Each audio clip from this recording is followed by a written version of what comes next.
Okay, welcome everybody to the 16th AGS Weekly Dialogue. In this series, we get to know better our members and their change-making initiatives in a question and answer format. In the first 20 minutes, I will have a chat with our guests and ask them some questions. In the next 20 minutes, we will open to the floor and let anyone present ask our guests any questions that they may have. The first two segments will be recorded for those who are not able to be with us here today. The last segment will be 20 minutes chat with GM, if Vincent is feeling okay. I'll ask him later. Where anyone here can ask Vincent any questions that they may have or raise ideas or feedback to him directly. This segment will not be recorded. So now let's get started. Our guest for today is Muhammad Ibnur Rashad Zainal Abidin, who is, among many things, an inventor, a social entrepreneur. He's the founder and chief innovation officer of GUILD, which stands for Ground Up Innovation Labs for Development. He's created several international award-winning inventions, such as the iBAM, which is a sound amplifier for mobile phones that require no electricity to work, and the floating chinampas, a farming module, a floating garden that can grow vegetables for food. He enjoys uniting nature, technology, and community to create learning experiences and has curated hackathons, invention bootcamps, and prototyping masterclasses to develop solutions that seek to address community challenges and environmental issues. Reading out his long list of experiences and awards will take more time than we have, so we're just going to jump right in. Thank you, Ibnur, Thank you, Ibnur, for agreeing to be our guest today. I have many questions for you, and I don't know how much we can cover, so let's just start with the basics. So we read of— Thanks so much, Daniel. Yeah, we read of inventors like Thomas Edison and Nikola Tesla, among others, and it feels so surreal that inventor is still an occupation. Can you tell us what is life like as an inventor today? Yeah, so this is a very interesting thing. Like, I grew up and then I come to a stage somewhere during university thinking that there's nothing more to invent, because it's like almost everything has been, it seems like everything has already invented, right? And then as I work in different departments, right? So one of the departments which I work at is in HDB, right? And that was during my attachment during university. And this is the Sustainability Building Research Institute, which is a unit within HDB. And then that's when I start to realize, hey, you know what? There's actually quite a lot of things that still needs to be invented, right? Because as long as there are problems, there is also a need to come up with solutions, right? And sometimes you can't find the existing solutions off the shelves or in the marketplace, right? And therefore you need to kind of like figure out, speak to people, examine the problem at hand, read and research different ways how people around the world have tried to solve it, right? And then you try your best to see your initial ideas, whether it works, or if it doesn't, and if it fails, then you have to rework it again and again.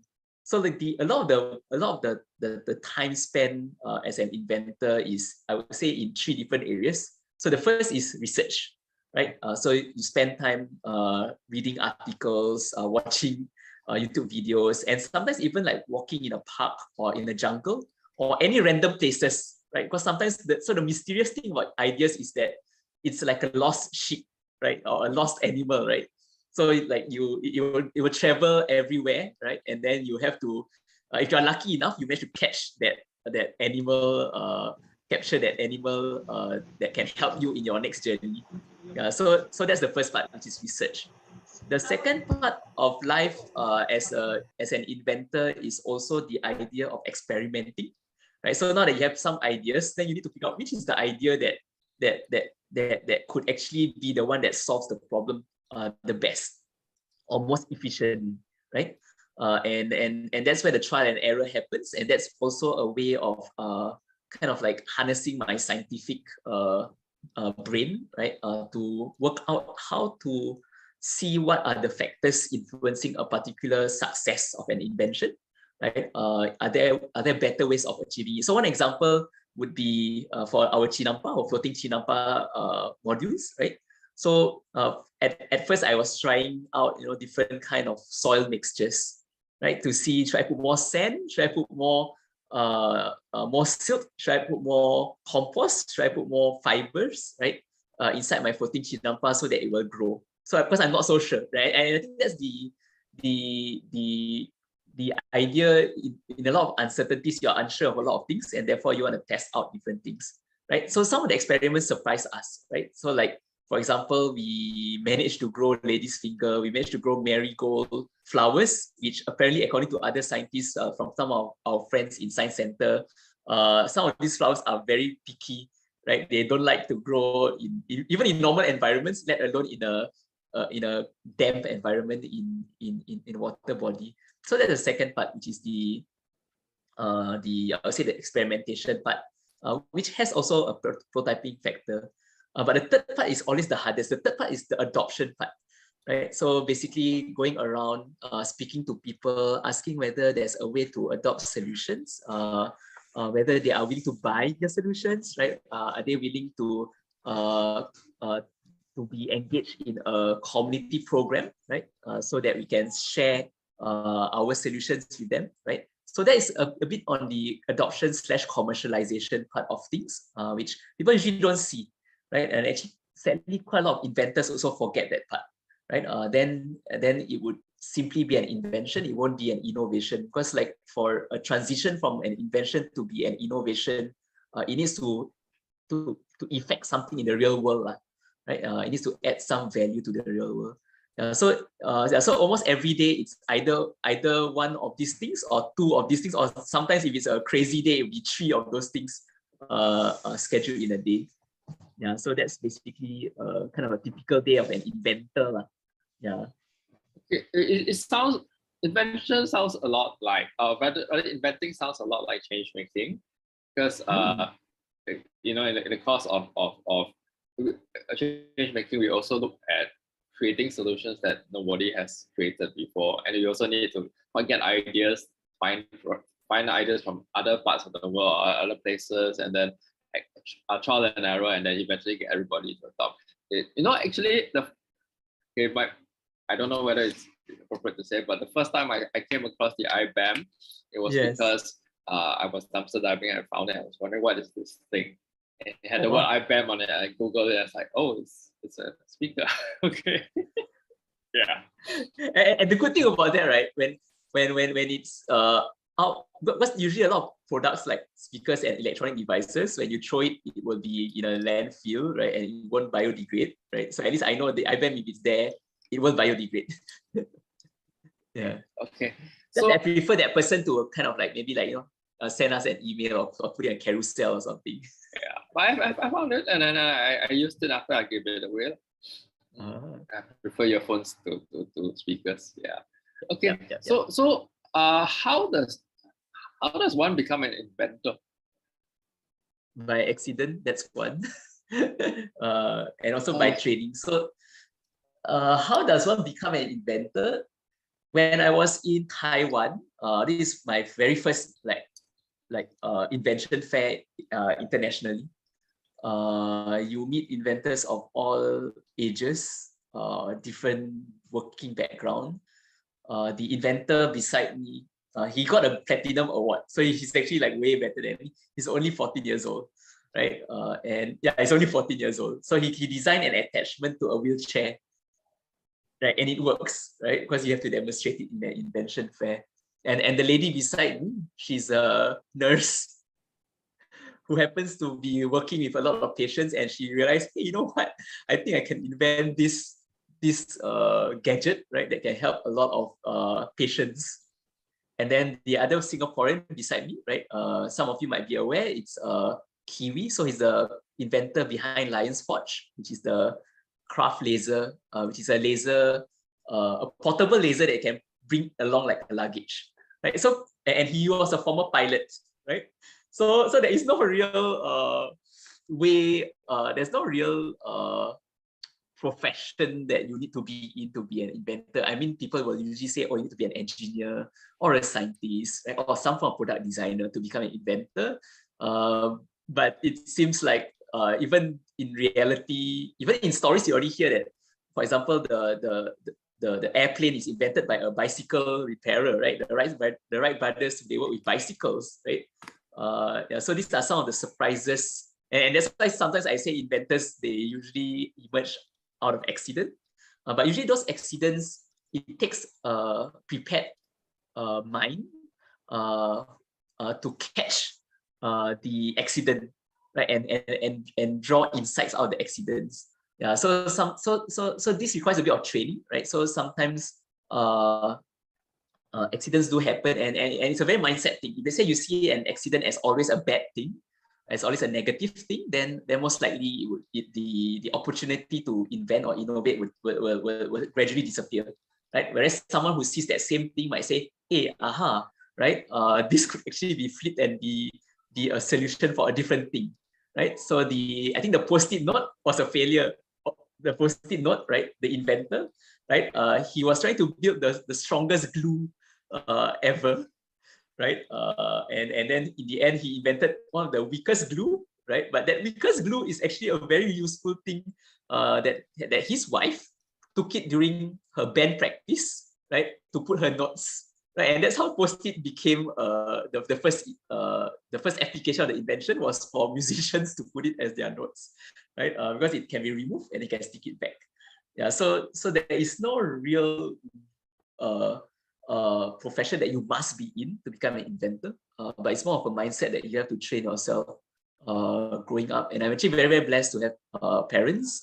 My mom and dad would expose me to a lot of books.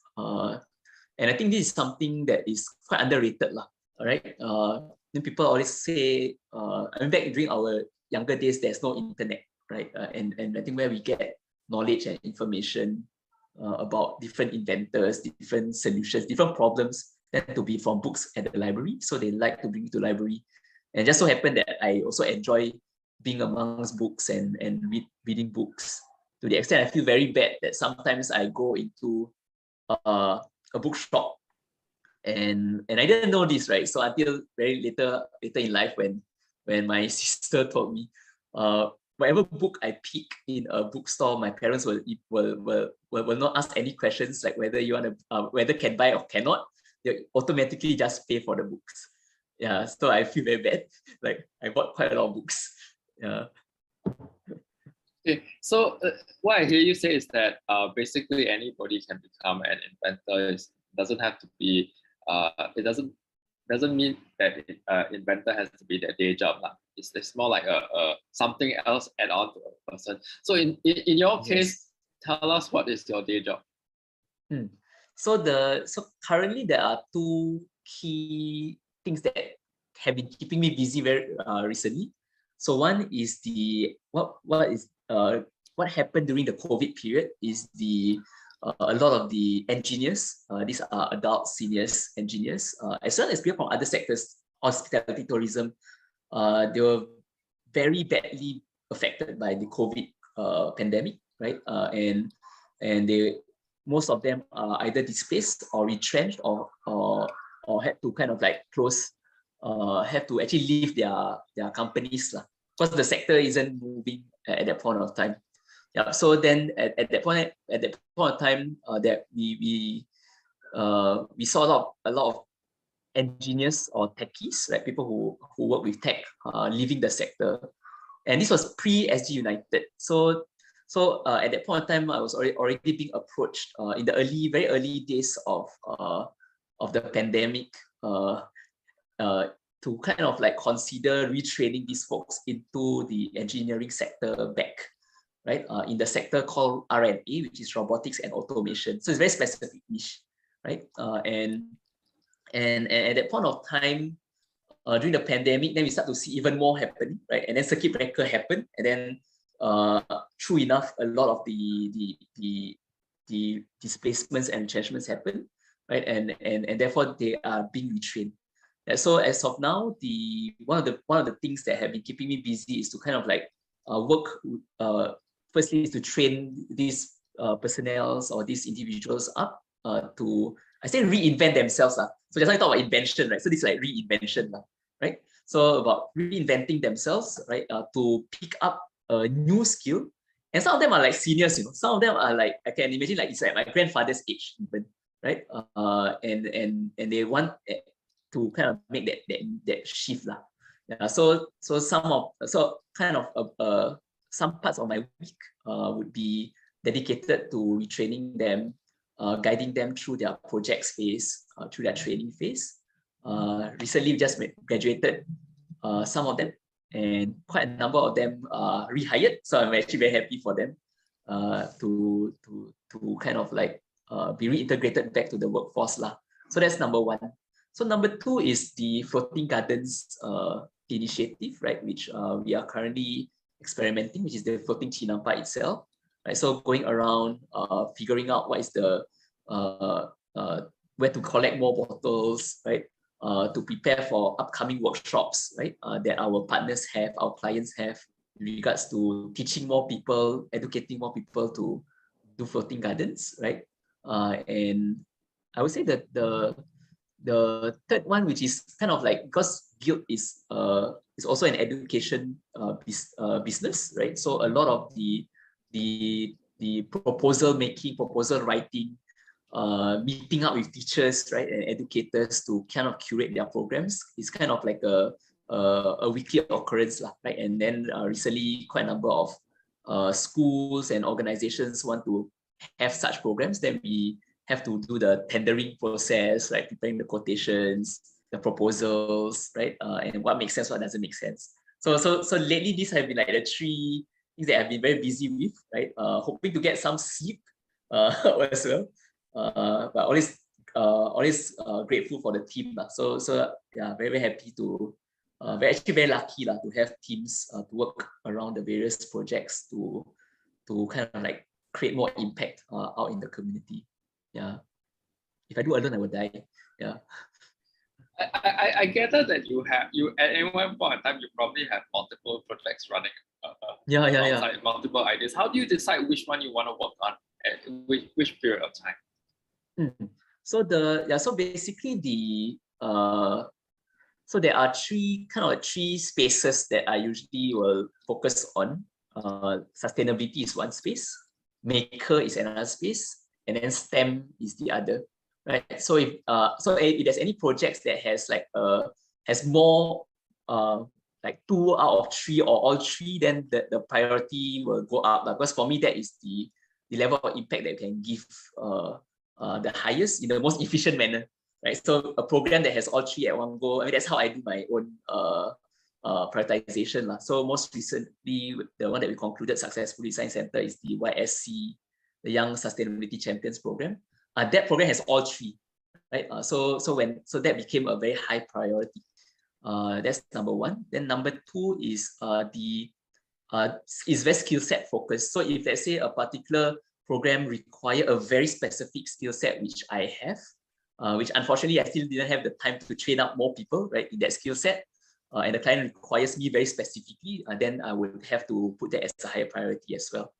Yeah. So earlier I just had a call with another client so I asked like, okay, can I get like my other colleagues to kind of like do this, right? She's very specific that no, it must be Ibnur, you must be there, right? Because of certain skill set, and also because of some of the maker skills required, right? These are more artisanal skills, right? Required. Again, have yet to find the bandwidth to train more people, but actually hopefully in the coming months can train more folks to have those skill sets as well. Yeah, so those are my 2 key priorities. So the first one is more on the level of impact based on the 3 criteria: sustainability, STEM, and maker. Then second is very specific to the skill set which I have. Then the third one will be more on the financial viability. Yeah, so for me, it would be, if I say there is a particular client who has kind of like pay a certain amount for a certain value that we're giving, but then there's another conflicting client who wants to have the same timing, right? Same date, right? Then I have to make the balancing to kind of like, okay, maybe the other client has already has certain programs that they have in mind, and they are valuing our effort more than you. Then we have to make that judgment, because we do have to pay up our team members, right, our partners, our collaborators, even the office, right, the space. So it's something that I cannot strike off, the financial viability part. Yeah.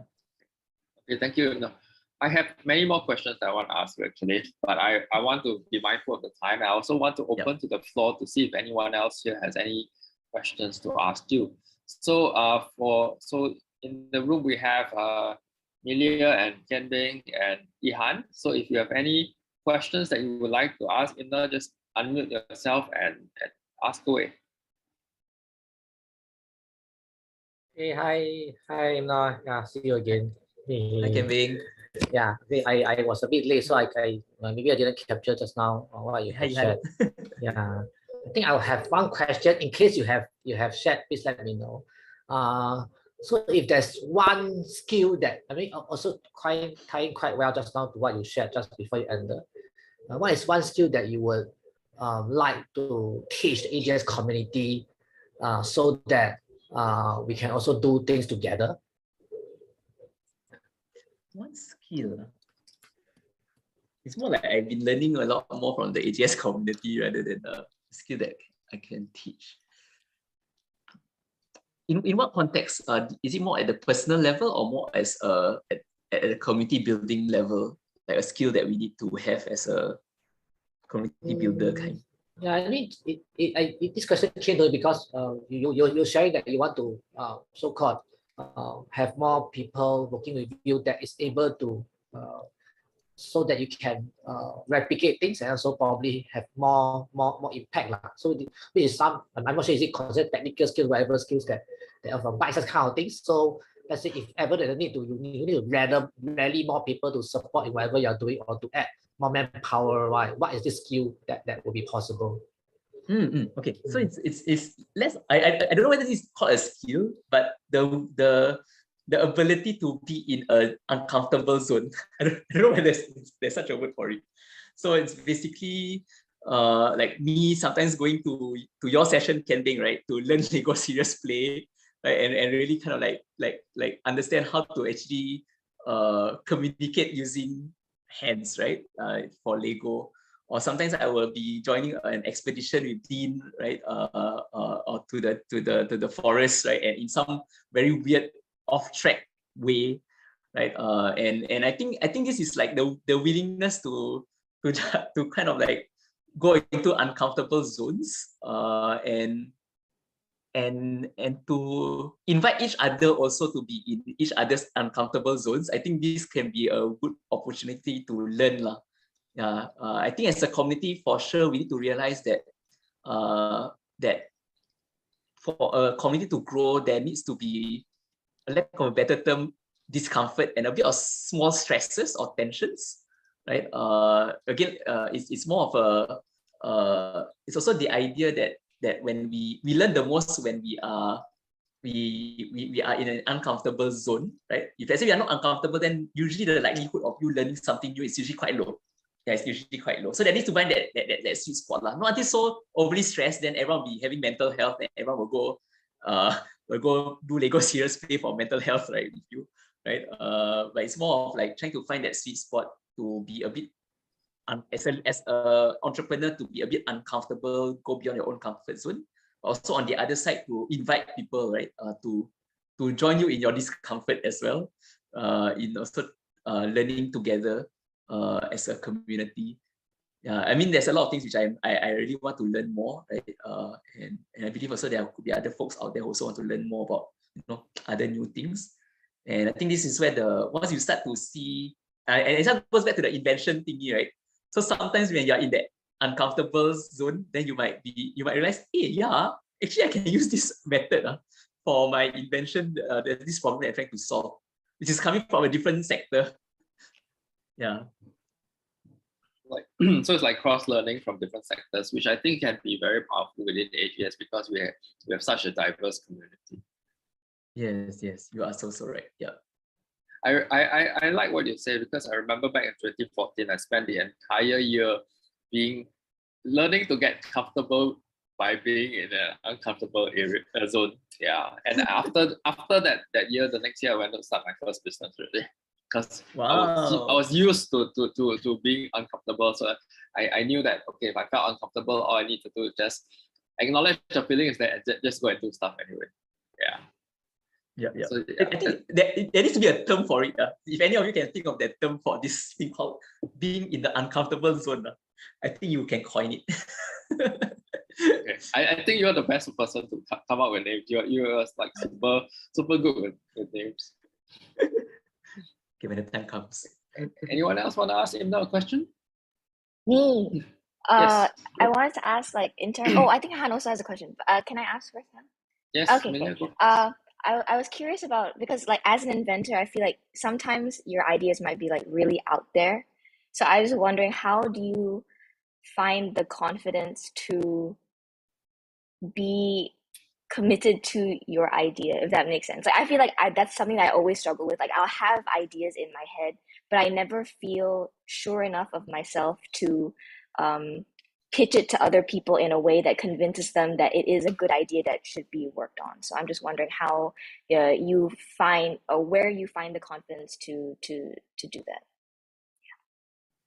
So it's very interesting. So outside of this building at headquarters, there is a sign that says keep your eyes on the stars and your feet on the ground.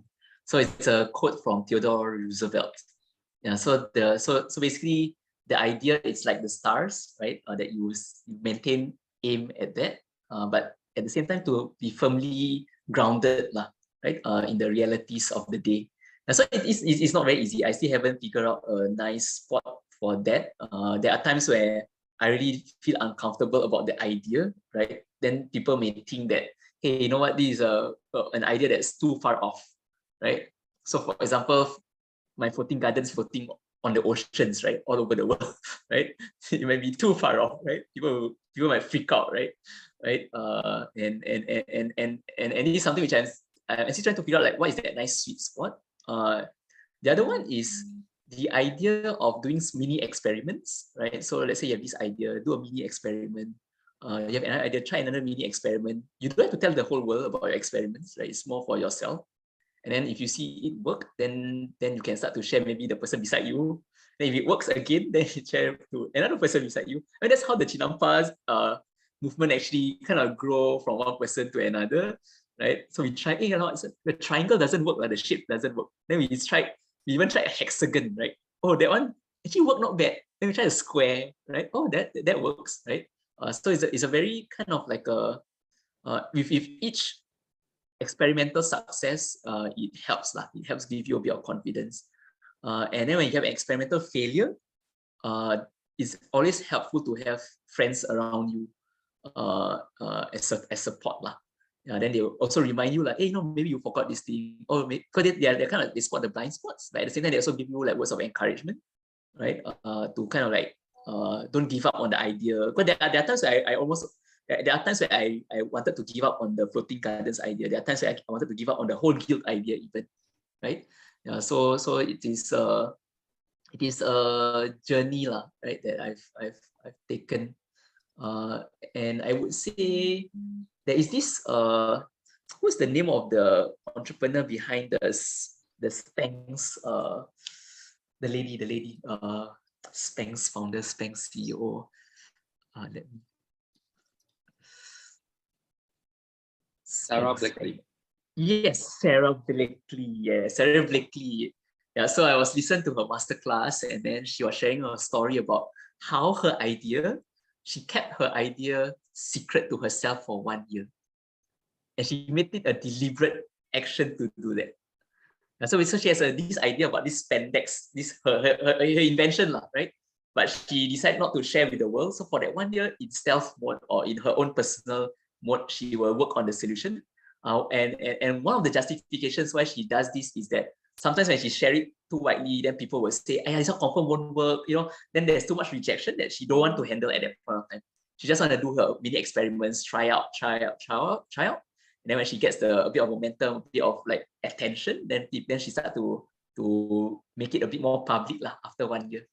So it was a very deliberate thing that she kept that idea in wraps for 1 year. Yeah. Hope that answers the questions. Okay, Han, you have a question?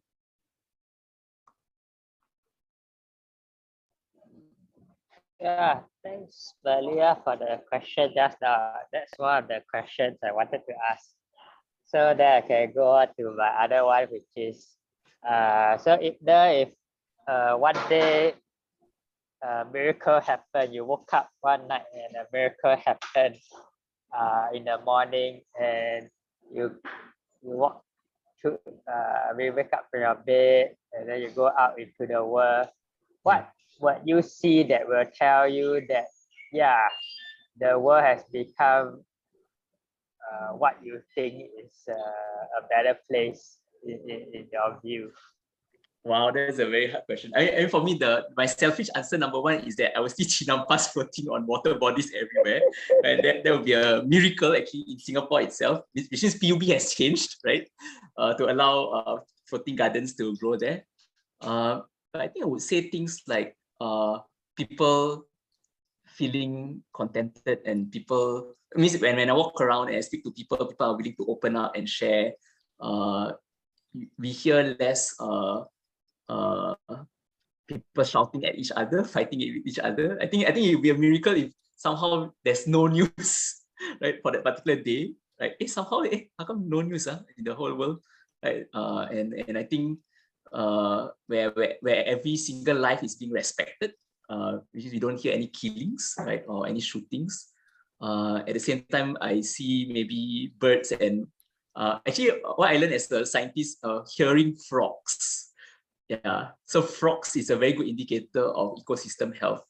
Yeah, so to hear frogs, and I think when I remember when I was very young, right? When I was living at Gimo, when it rains, I can still hear frogs, right? And then I will go down and then I will disturb the tadpole, right? Then I will see the tadpoles on the pond, and this is just a pond that appears because of the rain, right? But now we rarely hear frogs, right? Unless you come to the floating gardens, then you will hear the frogs singing. Yeah, but I think to see frogs, to see birds emerge, fly more often. Again, when I always tell my students sometimes, like the amount of biodiversity, the amount of variety in the birds, right, I saw when I was younger living in Timor, is way more than now, right? I can see yellow birds, green birds, right?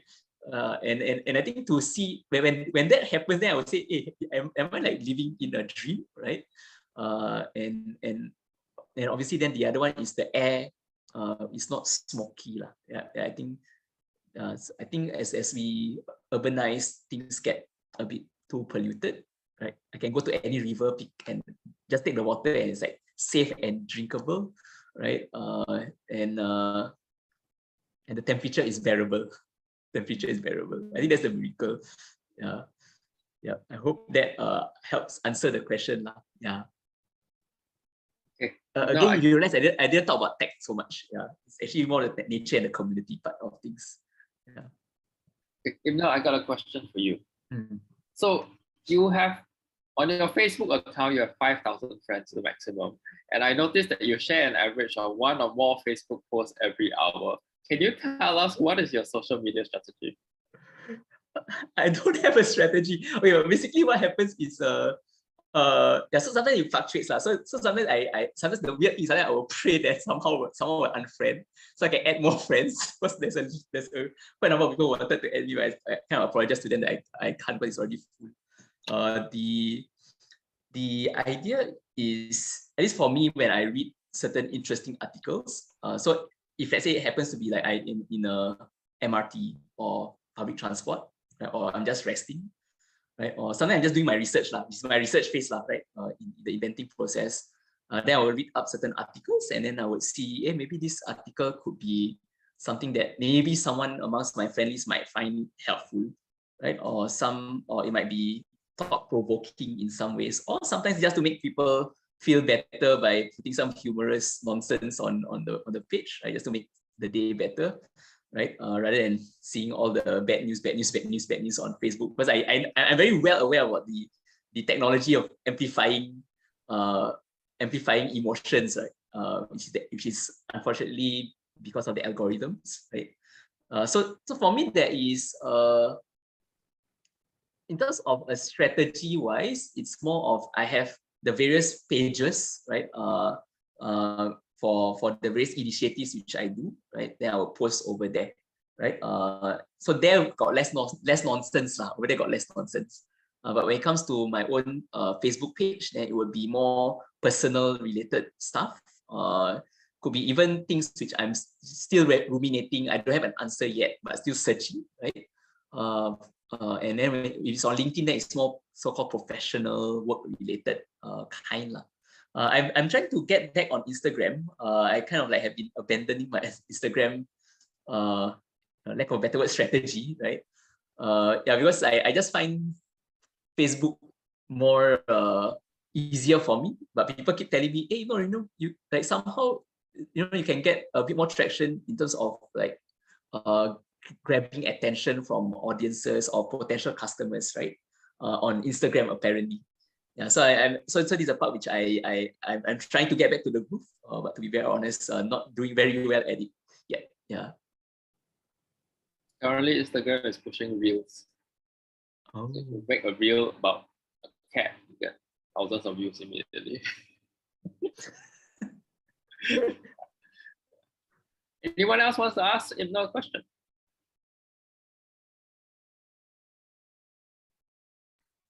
No, I mean, it's not a question. I think it's a invitation also. I don't know whether I offer a request lah. I think just nice, right? Just now you're talking about trying new things, right? Being in uncomfort zone, right?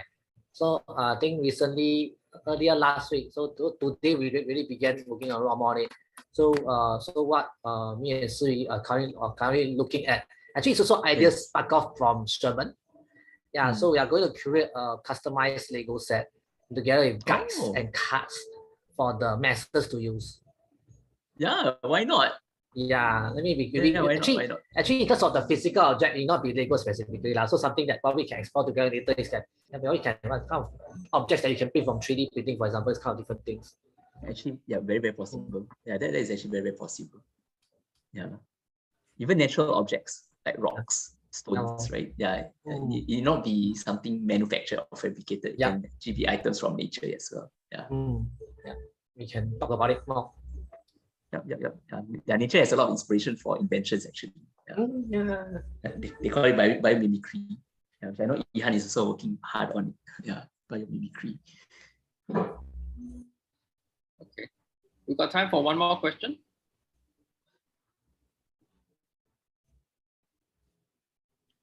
If nobody asks, then I will ask you one more question. If there's one change in Singapore that you want to bring about during your lifetime, what would it be, and how can AGS and its members help you?